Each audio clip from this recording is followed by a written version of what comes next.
বা সন্তান কেন মায়ের সুরত হয়, সন্তান কেন বাবার সুরত হয়। দেখবেন কোন কোন সন্তান মার চেহারা পায়, আবার কেউ কি বাবার চেহারাও পায়। সন্তান কি জন্য মায়ের মতো হয়, আবার এই সন্তানরাই আবার কি জন্য বাবার জন্য হয়, বাবার মতো হয়। স্বামী স্ত্রীর হালাল ভাবে যখন তাদের যুদ্ধ শুরু হয়, মিলন যখন শুরু হয়, তখন দেখবেন যদি আল্লাহ রাসূল সাল্লাল্লাহু আলাইহি ওয়াসাল্লাম আব্দুল্লাহ ইবনে সালামের উত্তর দিকে বলেন, যদি এই মিলন যুদ্ধের ভিতরে ছেলে যদি অর্থাৎ স্বামী যদি বিজয়ী হয়, তাহলে সন্তানটা হবে স্বামীর চেহারায়। আর যদি স্ত্রী বিজয় হয়, ওই সন্তানটা হবে স্ত্রীর চেহারার মতো। বুঝতে পারছেন? যদি স্ত্রী বিজয় হয়, সন্তান ছেলে হোক মেয়ে হোক যেটাই হোক, ওই মায়ের আকার পাবে, মায়ের চেহারা সুরতের কিছু ভঙ্গি পাবে। আর যদি স্বামী বিজয় হয়, ছেলে হোক মেয়ে হোক, ওই স্বামী অর্থাৎ বাবার চেহারা সুরতের একটা কি আকার ভঙ্গিমা সে পাবে। এখন বলতেছে, মুহাম্মদ তুমি এই কথাও সত্য বলছো, তোমার এই উত্তর সঠিক, এই উত্তর সঠিক। আর 3 নম্বর প্রশ্নটা যে বলতেছিলাম যে জান্নাতের খাবার কি হবে, প্রথম বলছে জান্নাতীদেরকে জান্নাতে যখন দিব সর্বপ্রথম খাবারটা কি দিব। হাদিসের ভিতরে ওই যে নাসাই শরীফের 1493 নম্বর হাদিসের ভিতরে বলেন, আল্লাহ পাক রব্বুল আলামিন যখন জান্নাতীদেরকে জান্নাতে দিবেন, দেওয়ার পরে মাছের কলিজার একটা অতিরিক্ত অংশ আছে, মাছের কলিজা না, আমরা বরাবর এটা আমাদের সমাজে সরে গেছে, আল্লাহ জান্নাতীদেরকে মাছের কলিজা দিয়ে খাওয়াইব। মূলত হাদিসের ভিতরে জান্নাতীদেরকে মাছের কলিজা দিয়ে খাওয়াবে এমন কিছু লেখা নাই, বরং লেখা আছে জান্নাতীদেরকে যে প্রথম খাবার খাওয়াবে মাছের কলিজার অতিরিক্ত একটা অংশ। অতিরিক্ত অংশ বলতে কলিজার মধ্যে দেখবেন ছোট ছোট, হাদিস পড়ার পর আমি যাচাই দিছি আসলেই আছে, ছোট ছোট আবার বেশ কি কয়েকটা জিনিস থাকে, এইটি দেখবেন কলিজার চাইতে বেশি মজা। এই উত্তর যখন দিচ্ছেন, বলছে তোমার 1 নাম্বার উত্তর জিজ্ঞাসা করছিলাম সর্বপ্রথম কিয়ামতের আলামত কি, এটা বলছো, এটা উত্তর সঠিক হয়েছে। 2য় নাম্বারটা জিজ্ঞাসা করছিলাম আপনার সন্তান কেন মায়ের মতো হয়, সেই সন্তানটা আবার কেন বাবার মতো হয়, সেই সঠিক উত্তর তুমি দিয়েছ। এই সেম উত্তর তুমি যেটা দিয়েছ এটা তাওরাতেও পেয়েছি, ইনজিলেও পেয়েছি, জাবুরেও পেয়েছি, বিদায় তুমি সত্য কথা বলেছ। এবং 3 নাম্বার মাছের অতিরিক্ত কলিজার অতিরিক্ত অংশ দিয়ে জান্নাতীদেরকে প্রথম খাবার দিবে, এই কথাটা বলছো, এই কথাটাও সঠিক।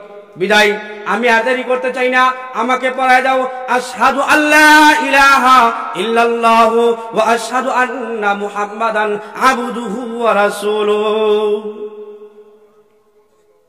উত্তর সঠিক যখন পাইছে, তখনই আব্দুল্লাহ ইবনে সালাম থেকে আব্দুল্লাহ ইবনে সালাম রাদিয়াল্লাহু তাআলা আনহু হইছে। বুঝতে পারছেন? এরকম খাবার জান্নাতীদের খাবার আরো কেমন হবে। আমরা যখন সূর্যগ্রহণের নামাজ বা বৃষ্টি বর্ষণ নামাজ, আমরা আসলে এগুলো আমরা জানিও না, মানে কি পড়েও না, জানেও না। আল্লাহ রাসূল সাল্লাল্লাহু আলাইহি ওয়াসাল্লাম আমলে যখন সূর্যগ্রহণ হইতো, চন্দ্রগ্রহণ হইতো, আল্লাহ রাসূল নামাজে দাঁড়িয়ে গেছে, নামাজে দাঁড়িয়ে গেছে। যখন অতিরিক্ত বৃষ্টি না হইতো, যখন বৃষ্টির খুব অভাব ছিল, বৃষ্টি প্রয়োজন হইতো, তখন আল্লাহ রাসূল নামাজে দাঁড়ায় যেত। নামাজ দাঁড়ানোর পরে এই আমলটা আবার হয়, এই আমলটা আবার আমাদের হয়। কিন্তু এই যে সূর্যগ্রহণের নামাজ তাও আমরা পড়তে চাই না, চন্দ্রগ্রহণ নামাজ তাও পড়তে চাই না। আল্লাহ রাসূল সাল্লাল্লাহু আলাইহি ওয়াসাল্লাম যখন চন্দ্রগ্রহণ লেগে গেছে, সাহাবীদেরকে নামাজ দাঁড়াইছেন। আল্লাহ রাসূল সাল্লাল্লাহু আলাইহি ওয়াসাল্লাম তাকবীরে তাহরিমা বাদার পরে সূরা ফাতিহা তেলাওয়াত করেছেন, সূরা মিলাইছেন।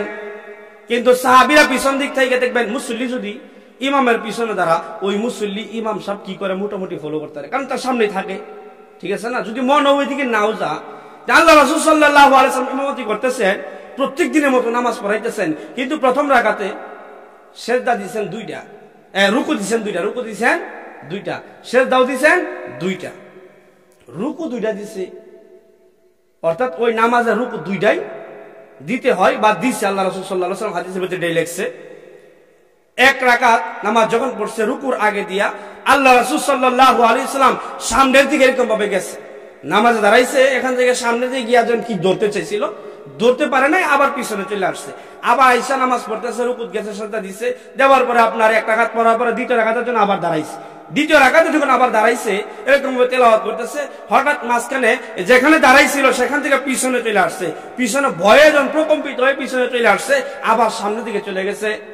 2 রাকাত নামাজ শেষ হওয়ার পরে সাহাবায়ে কেরাম জিজ্ঞাসা করছে, ইয়া রাসূলুল্লাহ, ইয়া হাবিবাল্লাহ সাল্লাল্লাহু আলাইহি ওয়াসাল্লাম, অন্যান্য দিন নামাজ পড়ি, কিন্তু আজকে যেমন আশ্চর্য একটা ঘটনা আপনার ভিতরে দেখলাম, অতীতে কোনোদিন নামাজ পড়লে সামনের দিকেও যান নাই, অতীতে কোনোদিন নামাজ পড়লে পিছনের দিকেও যান নাই, কিন্তু আজকে যখন নামাজ পড়ছেন প্রথম রাকাত দেখলাম আপনি সামনের দিকে গেছেন, সামনের দিকে গিয়া হাত বাড়ায় যেন কি ধরতে চাইছিলেন কিন্তু ধরতে পারেন নাই, কাহিনী কি? আবার দ্বিতীয় রাকাত দেখলাম আপনি পিছন দিকে আসলেন, মনে হয় যে ভয় পাইছেন, আবার সামনের দিকে আবার যে জায়গায় নামাজ পড়ছেন সেই জায়গায় চলে গেছেন, কাহিনী কি? বলে আসলে কি তোমরা দেখছো? যে আমরা দেখছি, আমরা দেখছি। বলতেছে যে প্রথম রাকাতে যখন নামাজ পড়লাম আল্লাহ পাক রব্বুল আলামিন আমাকে প্রথম রাকাতে জান্নাত দেখাইছেন, সুবহানাল্লাহ। দ্বিতীয় রাকাতে আল্লাহ জাহান্নাম দেখাইছেন। মুসা আলাইহিস সালাতু ওয়াস সালাম অন্যান্য নবীরা বলছে আল্লাহ তোমার জান্নাতটা দেখতে চাই, বলে সম্ভব না। আল্লাহ তোমার জাহান্নাম দেখতে চাই, বলে সম্ভব না। আল্লাহ রাসূল সাল্লাল্লাহু আলাইহি ওয়াসাল্লাম আমাদের নবী বলছে আল্লাহ তোমার জান্নাতটা দেখতে চাই, তোমার জাহান্নামটাও দেখতে চাই। আল্লাহ রাসূল সাল্লাল্লাহু আলাইহি ওয়াসাল্লামের কথার উত্তরে আল্লাহ পাক রব্বুল আলামিন জিবরাইল আমিন আলাইহিস সালাতু ওয়াস সালামকে বলছেন মেরাজে আসলে আয়েশা তো দেখতে হবে, কিন্তু আমার বন্ধু যেহেতু চাইছে দেখার জন্য, দেরি করে লাভ নাই। তোমার এক হাতে, তোমার ডান হাতে আমার জান্নাত নিয়ে নাও, তোমার বাম হাতে আমার জাহান্নাম নিয়ে নাও। প্রথম রাকাতে জান্নাত দেখাইয়া দিবা, দ্বিতীয় রাকাতে জাহান্নাম দেখাইয়া দিবা, সুবহানাল্লাহ। এই যখন নামাজ পড়ছেন প্রথম রাকাতে জান্নাত দেখাইছেন, আল্লাহ রাসূল সাল্লাল্লাহু আলাইহি ওয়াসাল্লাম যে হাত নিয়ে ধরতে চাইছিলেন, ধরতে পারেন নাই। কি ধরতেন? হ্যাঁ, সাহাবায়ে কেরাম জিজ্ঞাসা করছে ইয়া রাসূলুল্লাহ কি ধরতে চাইছিলেন, ধরতে পারেন নাই? আল্লাহ রাসূল সাল্লাল্লাহু আলাইহি ওয়াসাল্লাম বলেন আমি যখন প্রথম রাকাত যখন নামাজ পড়লাম, হাত যখন সামনের দিকে বাড়াইলাম, কি যেন ধরতে চাইছিলাম, ধরতে পারি নাই। তোমরা এটাই তো জানতে চাইছো যে ইয়া রাসূলুল্লাহ, এটাই জানতে চাইলাম। আমি ধরতে চাইছিলাম মূলত আঙ্গুর গাছের, আঙ্গুর গাছ না আঙ্গুর গাছের ডালা, পুরা ডালাও না, আঙ্গুর গাছের ডালার ভিতরে শাখা প্রশাখা, পুরা শাখা প্রশাখাও না, ওই শাখা প্রশাখার ভিতরে আঙ্গুলের জুফরা, তাও বড় জুফরা না, ছোট্ট একটা জুফরা ধরতে গেছিলাম। এত বড় এত বড় এত বড় আমি ধরতে পারি নাই, দুই হাত দ্বারা ধরলাম। ধরার পরে যখন আমি রাখতে পারলাম না, আল্লাহ রাসূল সাল্লাল্লাহু আলাইহি ওয়াসাল্লাম বলেন জিবরাইল আবার জান্নাতটার পিছনে নিয়ে গেছে, আমি ধরতে পারি নাই। করে কতটুকু বড়? স্বাভাবিক হইলে না 1 কেজি 2 কেজি হইতো, আনুমানিক আর কি বললাম। আল্লাহ ইয়া রাসূলুল্লাহ কতটুকু বড় হইতো আনলেন না। কতটুকু বড় হইলো এটা তোমাদেরকে কিভাবে বুঝাবো? তবে এতটুকু ভাবে বুঝাইতে পারি, এত সুন্দর করে বুঝাইতে পারতাম না, কারণ আমি তো আনতে পারি নাই, বরাবর দেখাইতে পারতাম। যেহেতু আনতে পারি নাই, কতটুকু বড়? ওই একটা জুফরা যদি, একটা আঙ্গুরের সরা যদি আনতাম, আনেওয়ালা উম্মত, আমি নবী সহ, আমার স্ত্রী সহ, আমার সাহাবায়ে কেরাম, তোমরা সহ, আনেওয়ালা উম্মত, কিয়ামত পর্যন্ত মুমিন মুমিনাত, বান্দি বান্দা যত মানুষ আসতো, এক জুফরা থেকে কিয়ামত পর্যন্ত আঙ্গুর খাইতো, কিন্তু কিয়ামত পর্যন্ত আঙ্গুর খাইলেও একটা জুফরা শেষ হইতো না। খাবার কত বড় ছিল! একটা আঙ্গুরের গাছ না, আঙ্গুর গাছের একটা ডালও না, ডালের শাখাও না, শাখার প্রশাখাও না, বলে আঙ্গুর গাছের আগায়। আঙ্গুর গাছ দেখছেন না অনেকেই? দেখবেন যে ডাল ছেড়ে গিয়া শাখা ছাড়ছে, প্রশাখা ছাড়ছে, একেবারে আগায় গিয়ে আঙ্গুরের জোফরা একটা হইছে। ওই একটা আঙ্গুরের সরা বা জুফরা আপনারা যেটা বলেন, এইটা যদি আল্লাহ রাসূল সাল্লাল্লাহু আলাইহি ওয়াসাল্লাম আনতেন, আল্লাহ রাসূল বলে আমি নিজে সহ, আমার স্ত্রীরা সহ, আমার সাহাবায়ে কেরাম তোমরা সহ, আনেওয়ালা উম্মত কিয়ামত পর্যন্ত যত মানুষ আসতো, যত বান্দা আসতো, বান্দি আসতো, সবাই যদি খাইতো, একটা জুফরা শেষ হইতো। কত বড় খাবার! চিন্তা করছেন? আবার জিজ্ঞাসা করছে ইয়া রাসূলুল্লাহ, ইয়া হাবিবাল্লাহ সাল্লাল্লাহু আলাইহি ওয়াসাল্লাম, প্রথম রাকাতের বিষয়বান বুঝলাম, কিন্তু দ্বিতীয় রাকাত আপনি, আমার মনে হয় আপনি, আমাদের মনে হইতেছে ভয় পাইছেন, ভয় পায় পিছনে চলে আসছেন। কাহিনী কি? দ্বিতীয় রাকাতের কাহিনী হলো, দ্বিতীয় রাকাতে জিবরাইল বাম হাত দিয়া জাহান্নাম দেখাইছেন।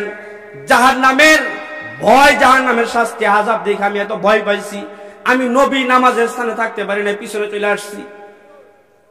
চিন্তা করছেন? আমি নবী নামাজের জায়গায় থাকতে পারিনি, আমি পিছনে চলে আসছি। ওই যে বললাম যে 60 হাত লম্বা বানাইব, ইউসুফ আলাইহিস সালামের মতো সৌন্দর্য দিব, আপনার এই যে মুহাম্মদ সাল্লাল্লাহু আলাইহি ওয়াসাল্লামের মতো চরিত্র দিব, খাবারটা কেমন হবে খাবারের সংক্ষিপ্ত বর্ণনা দিলাম। তারপরে কয়টা গুণ হইলে, কয় গুণে গুণান্বিত হইলে আল্লাহর জান্নাত পাওয়া যায়? জান্নাত কি দিয়ে বানাইছেন? স্বর্ণের ইট, রূপার ইট বললাম। জান্নাতের মশলা কি দিয়া হবে তা বললাম। জান্নাতের কঙ্কর কি দিয়া হবে তা বললাম। জান্নাতীদেরকে আল্লাহ যে কুদরতি ভাবে এক হাতে গ্লাস নিয়ে, এক হাতে জগ নিয়ে শরবত পান করবেন তাও বললাম।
খুজু কি তাও অনেকেই হয়তো জানি না, বা জানি না থাকলে আবার বলি। খুশু খুজু এর অর্থ কি, এর মানেটা কি? খালি খুশু খুজুই বলি, আরবি শব্দ বাংলাটা কি? আল্লামা জালালউদ্দিন সুয়ুতী রহমাতুল্লাহি আলাইহি বলেন, আপনার খুজু এর ব্যাখ্যা দিচ্ছেন। খুজু এর ব্যাখ্যা হলো হাত, পা, অঙ্গ প্রত্যঙ্গ, চোখ, কান, আপনার কি এগুলা কি নামাজের ভিতরে ঠিক রাখা, নামাজের ভিতরে ঠিক রাখা। আমি যখন আল্লাহর সামনে দাঁড়াইলাম নামাজ পড়ার জন্য, চেয়ারম্যান সাহেবের সামনে যখন মেম্বার দাঁড়া, তখন তো এমন ভাবে সোজা হয়ে দাঁড়া, লড়াইলি নিয়ে একটা কাট কমে যায়। মেম্বার যখন উপজেলা চেয়ারম্যানের সামনে দাঁড়া, তখন সে এমন ভাবে স্ট্রং হয়ে দাঁড়া যে দুইটা কাট নিয়ে এবার কমে যায়। ঠিক আছে না?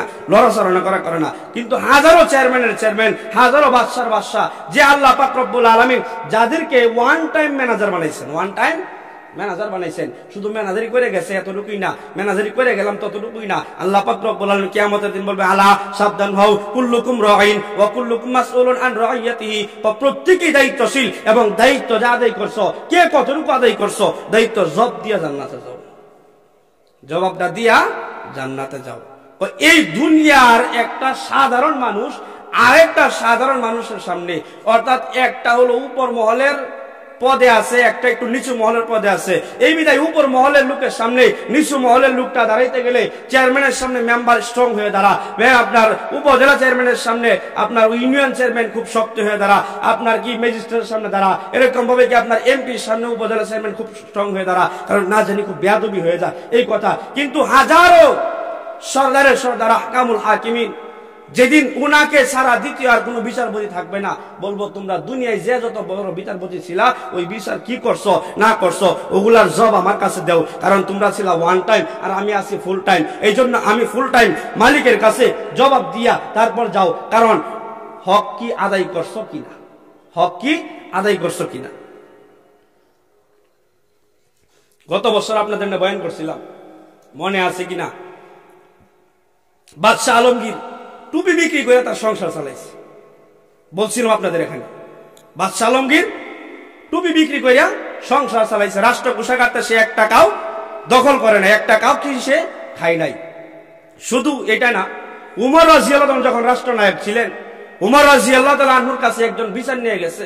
বিচার নিয়ে যাওয়ার পরে উনি কফি বাতি জ্বালাইছে, রাষ্ট্রের হিসাব করতেছেন, রাষ্ট্রীয় টাকা দিয়ে রাষ্ট্রের বাতি জ্বালাইয়া হিসাব করতেছেন। হিসাব করার পরে উনার কাছে ব্যক্তিগত একটা বিচার নিয়ে গেছেন, ব্যক্তিগত একটা বিচার নিয়ে গেছেন। উমর রাদিয়াল্লাহু জিজ্ঞাসা করছে, তুমি কি রাষ্ট্রীয় বিচার নিয়ে আসছো না তোমার ব্যক্তিগত বিচার?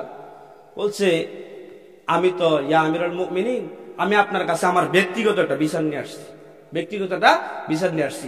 উমর রাদিয়াল্লাহু এই কথা বলতেই ফু দিয়ে রাষ্ট্রের বাতিটা নিভাইয়া দিছে। রাষ্ট্রীয় টাকা দিয়া যে বাতি জ্বলতেছিল সেই বাতিটা নিভাইয়া দিছে। তার মানে উনি তো অবাক হয়ে গেছে, সাহাবী, আপনার কাছে ভালো কথা বিচার নিয়ে আসলাম, আপনি বাতি বন্ধ করে দিলেন। বল, তুমি যে রাষ্ট্রীয় বাতি দিয়া তোমার ব্যক্তিগত বিচার করার পাওয়ার আমার নাই। রাষ্ট্রীয় টাকা দিয়ে যে বাতি জ্বলে সেই বাতির আলো দিয়ে তোমার ব্যক্তিগত বিচার করার পাওয়ার আমার নাই। বিদায় তোমার ব্যক্তিগত বাতি থাকলে জ্বালাও, না হয় অন্ধকারে বিচার দাও।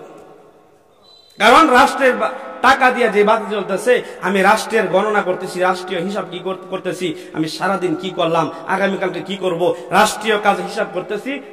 রাষ্ট্রের বাতি আমার জন্য ব্যবহার করা যায়। যেহেতু তোমার ব্যক্তিগত বিচার আনছো, তোমার ব্যক্তিগত বিচার রাষ্ট্রীয় বাতি জ্বালায় শোনার অধিকার আমার নাই। এই জন্য বলবো, কে কতটুক দায়িত্ব পালন করলা, কে কতটুক দায়িত্ব পালন করলা। শুধু মেম্বার, চেয়ারম্যান, এমপি, মন্ত্রী, ইমাম, মুয়াজ্জিন, খতিব, খাদেম তারাই যে ফাঁসবো এমন না, আপনিও ফাঁসবেন, আমিও ফাঁসবো, কারণ আমিও একটা সংসারের মেম্বার, আপনিও একটা সংসারের মেম্বার। আপনার অধীনে ছেলে আছে, মেয়ে আছে, মা আছে, বাবা আছে, ভাই আছে, বোন আছে, শ্বশুর শাশুড়ি আছে, তাদেরকে কতটুকু আপনি রাখছে, তাদের হক কতটুকু পালন করছেন। আপনার উপর হক ছিল আপনার বোনকে পর্দা করুন, আপনি পর্দা করেন নাই। আপনার উপর হক ছিল আপনার মাকে পর্দা করুন, আপনি পর্দা করেন নাই। আপনার উপর হক ছিল আপনার ফ্যামিলিকে পর্দা করুন, তাও করেন নাই। এগুলো কতটুক মানছেন? বিদায় শুধু বলবেন যে হুজুর খালি মেম্বার চেয়ারম্যানই ধরছে না, সবাইই ধরবেন, সবাই সব দিক দিয়ে মেম্বার চেয়ারম্যান। কারণ ফ্যামিলি তো একজনের অধীনে চলে, যে কারো, ঠিক আছে না, ফ্যামিলির যে কর্তা থাকে, ফ্যামিলির যে মূল থাকে, সেই ফ্যামিলির মেম্বার। সমস্ত ফ্যামিলির জব সে দিব। কি করলা, কি করাইলা? তুমি যদি বলতা নামাজ পড়তো, তুমি বলো নাই বিদে নামাজও করে নাই। এই জন্য বললাম সফল কাম শুধু একটাই, এই জগতে ঈমান আমল নিয়ে যে দুনিয়া ত্যাগ করতে পারছে সেই হলো সফল কাম। কদ আফলাহাল মুমিনুন, মুমিনরাই হলো সফল কাম। যে মুমিন কারা?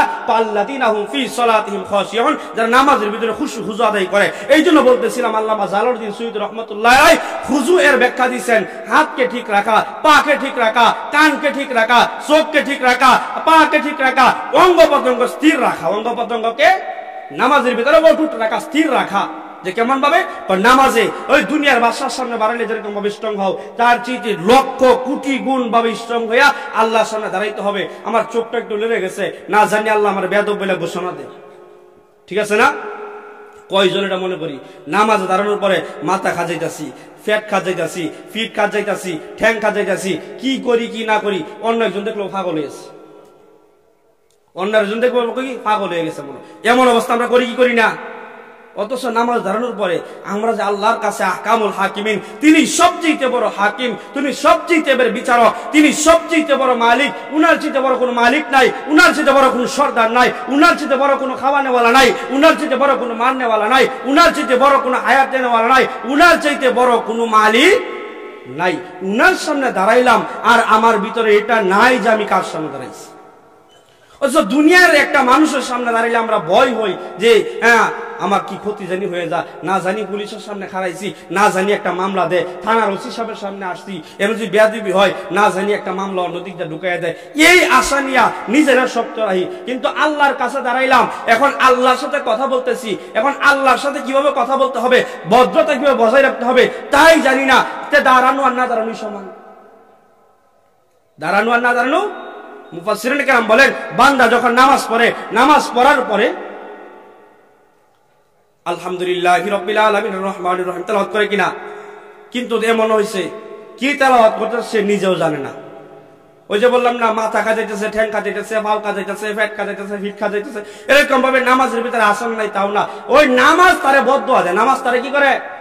বদদুয়া দেয় আল্লাহর কাছে। আল্লাহ আমার তারে ফুঙ্গ বানাইছে, সে আমারে ফুঙ্গ বানাইছে, আমার হাত লোলা বানাইছে, পা লোলা বানাইছে, আমাকে বন্ধ বানাই দিছে, আমার গার মটকাই দিছে। আল্লাহ আমি নামাজ হইয়া তার জন্য আপনার কাছে বদদুয়া করি, তারও হাত ভাঙিয়ে দাও, তারও পা ভাঙিয়ে দাও, তারও লুলা বানায় দাও, তারও ঠক বানায় দাও, তারও গার ভাঙিয়ে দাও, কারণ সে আমার নষ্ট করছে। বিদায় আমি তার জন্য ভালো কিছু দোয়া করতে পারি না, এই জন্য আমিও দোয়া করি তারও নষ্ট বানিয়ে দাও। নামাজে বদদুয়া দেয়, নামাজে কি করে?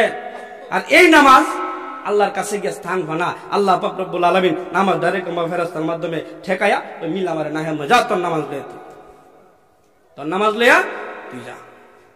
তদ্রুপ ভাবে নামাজ যদি হেফাজত করে, ওই নামাজ আল্লাহর কাছে দোয়া করে, আল্লাহ সে আমাকে সুন্দরভাবে হেফাজত করছে, আল্লাহ তুমিও তারে হেফাজত কইরো, তুমিও তারে হেফাজত করো। আর এই নামাজে কবরের আযাব ঠেকাইবো, এই নামাজে মিজানের পাল্লায় ওজন দিব, এই নামাজে ফুল সিরাত পার করতে সহজ হয়ে দিব, এই নামাজে কিয়ামতের দিন যখন আর কোন ছায়া থাকবে না, আর কোন কারো দিকে কোন তাকানোর সময় থাকবে না, মা আর মা থাকবে না, বাবাও বাবা থাকবে না, বোনও বোন থাকবে না, ভাইও ভাই থাকবে না, কেউ অন্য কেউ কারো দিকে তাকাইবে না এবং কেউ কারো চিনবে না। ওই দিন নামাজ সঙ্গী হবে, ওই দিন রোজা সঙ্গী হবে, ওই দিন হালাল খাওয়া সঙ্গী হবে, ওই দিন হারাম সঙ্গী হবে না, ওই দিন সুদ সঙ্গী হবে না, ওই দিন ঘুষ সঙ্গী হবে না, ওই দিন নেক আমল এবং ঈমানটাই শুধু সঙ্গী হবে। ওই দিন নামাজ পাহারা দিব। আল্লাহ ওই যে সে আমার হেফাজত করছিল, আল্লাহ তোমারে আমি কই, আল্লাহ তুমি মিজানের পাল্লায় তার হেফাজত করো, আল্লাহ তুমি ফুল সিরাতের সহজে পার করে দাও, এখানেও তার হেফাজত করো, আল্লাহ কবরে আযাব দিও না, এখানেও হেফাজত করো। আল্লাহ এখানে আর কোনো মানুষ নাই, মা ছেড়ে দিছে, বাবাও ছেড়ে দিছে, ভাই ছেড়ে দিছে, বোন ছেড়ে দিছে, সন্তান ছেড়ে দিছে, স্ত্রী ছেড়ে দিছে। আল্লাহ এখন আমি নামাজ ছাড়তে পারি না, আমি নামাজে হেফাজত করছে, আল্লাহ আমি নামাজে সুপারিশ করি, তুমিও তার হেফাজত করো। এই জন্য খুজুর ব্যাখ্যা কি? খুজুর ব্যাখ্যা হলো অঙ্গ প্রত্যঙ্গকে ঠিক রাখা, আর খুশুর ব্যাখ্যা হলো, খুশুর ব্যাখ্যা হলো একমাত্র দিলকে ঠিক রাখা, কলবকে ঠিক রাখা।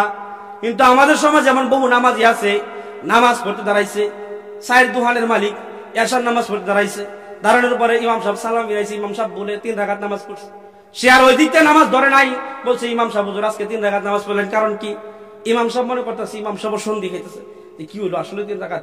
ইমাম সাহেব কয়, আমি ইমাম সাহেব আমি আসলে হিসাব করছি 3 রাকাত নামাজ পড়ছেন। কারণ কি? নামাজ যে 3 রাকাত পড়লাম, আপনি দলিলটা দেন কিভাবে 3 রাকাত নামাজ হচ্ছে? প্রত্যেক দিন এশার নামাজ হারাই আমি 4টা দোকানের হিসাব করি, আজকে 3টা দোকানের হিসাব করলাম, আরেক দোকান গেল কই? তার মানে অবশ্যই আপনি 3 রাকাত নামাজেই পড়ছেন। তাহলে চিন্তা করেন, হ্যাঁ কয় নাম্বার নামাজি? কয় নাম্বার নামাজি? এই জন্য অন্তরকে ঠিক রাখা, খুশুর ব্যাখ্যা হলো কি? অন্তরকে ঠিক রাখা। এই জন্য খুশু খুজু এগুলো আদায় করতে গিয়া মুফাসসিরিনে কেরাম 3 ভাগে বিভক্ত করছেন। 1 নাম্বার চোখ, এই চোখকে আবার 4 ভাগে বিভক্ত করছেন। নামাজের ভিতরে খুশু খুজু আদায় করতে হবে, 3 ভাগে বিভক্ত করছেন। এটাকে বিভক্ত করার পরে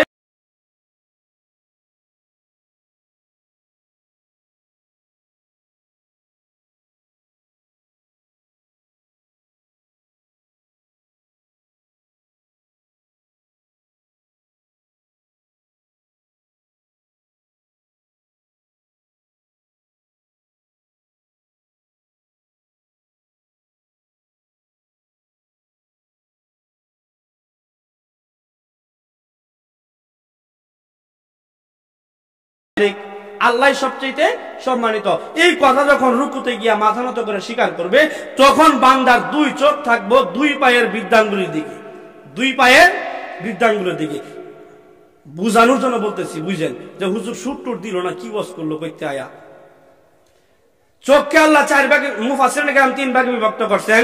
দাঁড়ানো অবস্থায় সেজদার জায়গায় 2 চোখ থাকবে, রুকু অবস্থায় 2 পায়ের বৃদ্ধাঙ্গুলির দিকে চোখ থাকবে। তদ্রূপভাবে সেজদা অবস্থায় 2 চোখ থাকবে নাকের দিকে। 2 চোখ কোন দিকে? নাকের দিকে। আবার যখন বসবে আত্তাহিয়াতু প্রথম বৈঠক, দ্বিতীয় বৈঠক, তাশাহুদ যখন বসবে, প্রথম বৈঠকে শুধু তাশাহুদ পড়বে, দ্বিতীয় রাকাত তাশাহুদের পরে দুরূদ শরীফ, তারপর দোয়া মাসুরা পড়বে। তো এই সময় 2 হাঁটুর মাঝখানে তার চেহারা থাকবে, চোখ থাকবে, 2 হাঁটুর মাঝখানে চোখ থাকবে। তদ্রূপভাবে দ্বিতীয় নাম্বার বলছে কানকে ঠিক রাখা, কানকে ঠিক রাখা। অর্থাৎ আমি কি তেলাওয়াত করতেছি, আমি কি তেলাওয়াত করতেছি। দেখবেন মুসল্লি নামাজি যত আস্তেই তেলাওয়াত করুক না কেন, যত আস্তেই তেলাওয়াত করুক, সে দেখবেন কমপক্ষে তার কান দ্বারা শোনে। ঠিক আছে না? আমি যত আস্তেই তেলাওয়াত করি, কমপক্ষে আমার তেলাওয়াত আমি শুনবো, বা আমার তেলাওয়াত আমি কমপক্ষে বুঝতে পারবো। নামাজি যে তেলাওয়াত করে, তেলাওয়াতটা তার সহি কিনা, তেলাওয়াতটা বুঝতেছি কিনা, তার তেলাওয়াতটা সে নিজে বুঝতেছি কিনা, এটা অটুট রাখা, এটার উপর ইস্তেকামাত থাকা, এটা হলো খুশুর 2 নাম্বার। 3 নাম্বার হলো অন্তরকে ঠিক রাখা, অন্তরকে ঠিক রাখা। নামাজে দাঁড়াইলাম, নামাজের পরে আপনার বুঝির কোনা বাজারে মন গেছে, আবার পশ্চিম বালিসান্দা আসে, আবার কান্দা করা যা, আবার দুর্গাপুর যা, আবার আপনার এই যে এই সমস্যা নদীর যা, আবার কলমা আন্দা যা, এরকম ভাবে দৌড়াদৌড়ি করতেছে। এরকম অবস্থা ইমাম সাহেব নামাজ শেষ করে যাচ্ছে, এটা কোনো খুশু আদায় হলো না। 3 ভাগের ভিতরে চোখকে 4 জায়গায় ঠিক রাখা, এরপরে কানকে নিজে কি বলতেছি, আর যদি ইমামের উপর ইক্তেদা করি, ইমাম সাহেব কি বলতেছে তাদের মন দিয়ে শুনি। আর 3 নাম্বার হলো কি? অন্তরকে ঠিক রাখা নামাজের ভিতরে। অন্তরকে ঠিক রাখা কিসের ভিতরে? নামাজের ভিতরে। নামাজি হলো 5 প্রকার। নামাজি কয় প্রকার? নামাজি কয় প্রকার? আরো জুড়ে হাত দেখান, হাত দেখান। নামাজি কয় প্রকার? ফলাফল 5 প্রকার। ফলাফল কয় প্রকার? নামাজি কয় প্রকার? ফলাফল কয় প্রকার? নামাজিও 5 প্রকার, ফলাফল 5 প্রকার। 1 নাম্বার নামাজি হয়তো মাঝে মাঝে জানাজার নামাজ পড়ে, বিশাল গুরুত্ব আছে জানাজার নামাজে, আর নাহলে জুমার নামাজ পড়ে, আর নাহলে 2 ঈদের নামাজ পড়ে। এটা হলো 1 নাম্বার নামাজি। 1 নাম্বার নামাজি দেখবেন ফজরের নামাজ নাই, জোহর নাই, আসর নাই। আর ফজর এবং জোহরের আজানে কলিমুদ্দি মরে গেছে, 10টা জানাজা, গোসল করে 8টা বাজে রেডি, জানাজা পড়ুন লাগবো। 10টা বাজে জানাজা পড়িয়া আবার হুইতা ঘুম দিছে, আসর গেছে, মাগরিব গেছে, আশা গেছে, পরে জিগাবো বা তুই সিদিলা বাদ দাও।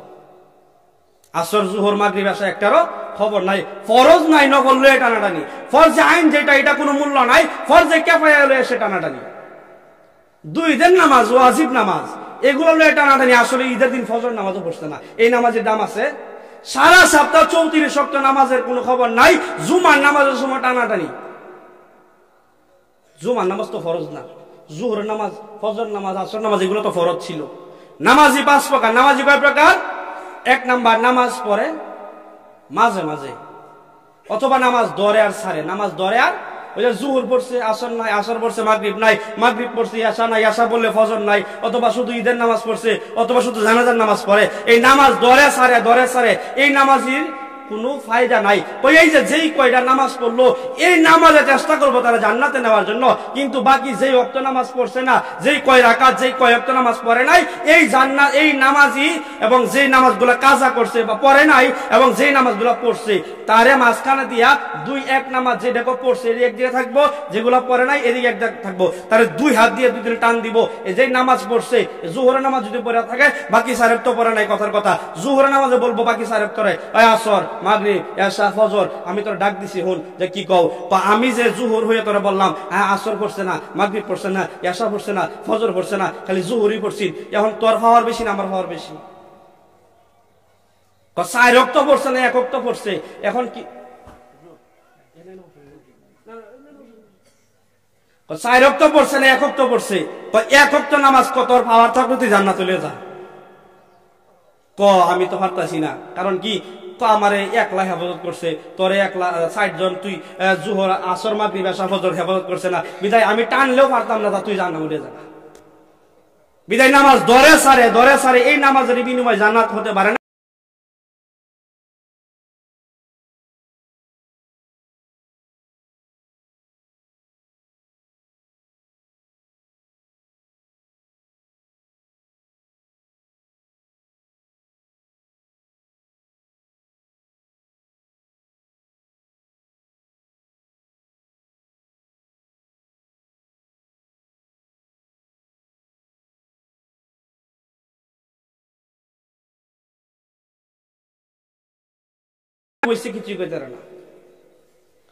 নামাজ পড়ে, নামাজের পরে নামাজের মধ্যে চোখ নাই, কান নাই, দিল নাই, এই যে কোনো কিছুই নাই, কিন্তু ইমাম সাহেব সালাম ফিরে শেষ করেছে, হ্যাঁ হায় আফসোস কি হয়ে গেল বিষয়টা।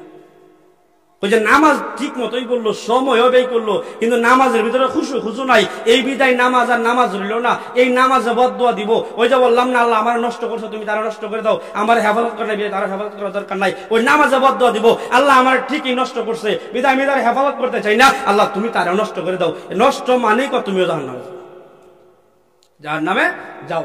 3 নাম্বার প্রকারই নামাজ হলো নিয়মিত নামাজ পড়ে, নামাজ ঠিকই পড়ে, সময়ও ঠিকই যা, কিন্তু নামাজ পড়ে যখন মন চলে যা বালিসান্দা বাজারে আবার মনটারে নামাজে ফিরে এনে, যখন চোখ ওয়ালো চলে যা আবার ফিরে এনে, যখন কান বাহিরে কিছু শুনতে চা তখন আবার নামাজে ফিরে এনে, তো চইলা যা শয়তানের কাছে আবার ফিরে এনে, আবার নিয়ে যা আবার ফিরে এনে, আবার নিয়ে যা আবার ফিরে এনে, এরকম ভাবে ঘাউড়াঘাউড়ি করতে থাকবে। দেখবেন সন্তানরা যখন বাবা যখন বাজারে নিয়ে যা মজা কিনে দেওয়ার কথা বলে, টাকা আছে কিনা সন্তানেরা দেখে না, বলে আমার কিনে দিতেই হবে, না বাবা টাকা নাই মানতাম না, না বাবা কিনে দিতে পারবো না মানতাম না, দোকানদারে বলে দিব না মানতাম না, দিতেই হবে।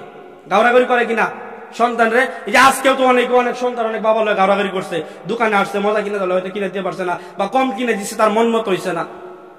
তদ্রুপ ভাবে এরকম ভাবে শয়তান খেলামেলা করে, আর নামাজিও শয়তানের থেকে বারবার মন কায়রা করে আনতে থাকে, এরকম বারবার চেষ্টা করে, মান জাদ্দা ফাওয়া জাদা, যে চেষ্টা করে সে সুতরাং ফল পায়। তো যেহেতু চেষ্টা করছে এই অবস্থায় নামাজ শেষ, নামাজ পড়লো, সময় ব্যয় করছে, চেষ্টাও করছে, আগের নামাজ সময় ব্যয় করছে, নামাজও পড়ছে, সে আপনার চেষ্টা করে নাই, চেষ্টা না করার কারণে জাহান্নাম। আর 3 নাম্বার নামাজ পড়ছে, সময় ব্যয় হয়েছে, চেষ্টাও করছে, যদিও নামাজ থেকে বাহিরে মন চলে গেছিল, আবার আনছে, এরকম আনতে আপনার নামাজ শেষ হয়েছে। এই চেষ্টা করার কারণে তো আল্লাহ সে আমার হেফাজত করার চেষ্টা করছে, বিদায় আমিও চেষ্টা করি, আল্লাহ আমি বলি আমি আবেদন করি, সে যতটুকু চেষ্টা করছে আমার রাখার জন্য রাখছে, কিন্তু আমি পরিপূর্ণ তার জন্য চেষ্টা করি, আল্লাহ তুমি তার জান্নাত দিয়ে। 3 নাম্বার প্রকার জান্নাত বিনিময় নামাজের। নামাজ পড়ছে, চেষ্টাও করতেছে, এবং চেষ্টা করার কারণে বিনিময় হলো জান্নাত। আর 4 নাম্বার নামাজ হলো গাউস কুতুব পীর মুর্শিদের নামাজ। তারা নামাজ পড়ে, নামাজের ভিতরে মন দ্বারা অটল রাখাই, মন নামাজের বাহিরে জানা, ওইরকম নামাজ পড়ে। এই নামাজের বিনিময় হলো কি? 4 নাম্বার নামাজের বিনিময় হলো আল্লাহর জান্নাত, সুবহানাল্লাহি হামদিহি। আর 5 নাম্বার নামাজি হলো নবী রাসূলদের নামাজ, আম্বিয়া আলাইহিস সালাতু ওয়াস সালাম নামাজ। কথাটা তো নিষ্পাপ, তাদের জীবনে কোনো গুনাহ নাই, তাদেরকে শয়তান আক্রমণ করতে পারে না, তাদের নামাজের বিনিময় হলো জান্নাত। নামাজি 5 প্রকার। নামাজি কয় প্রকার? এক নাম্বার নামাজ ধরে সারে যেই নামাজ ধরছে এই নামাজ চাইবো জান্নাতে নেওয়ার জন্য, কিন্তু যেই নামাজ ছাড়ছে এই নামাজ তারা জাহান্নামে যাবে।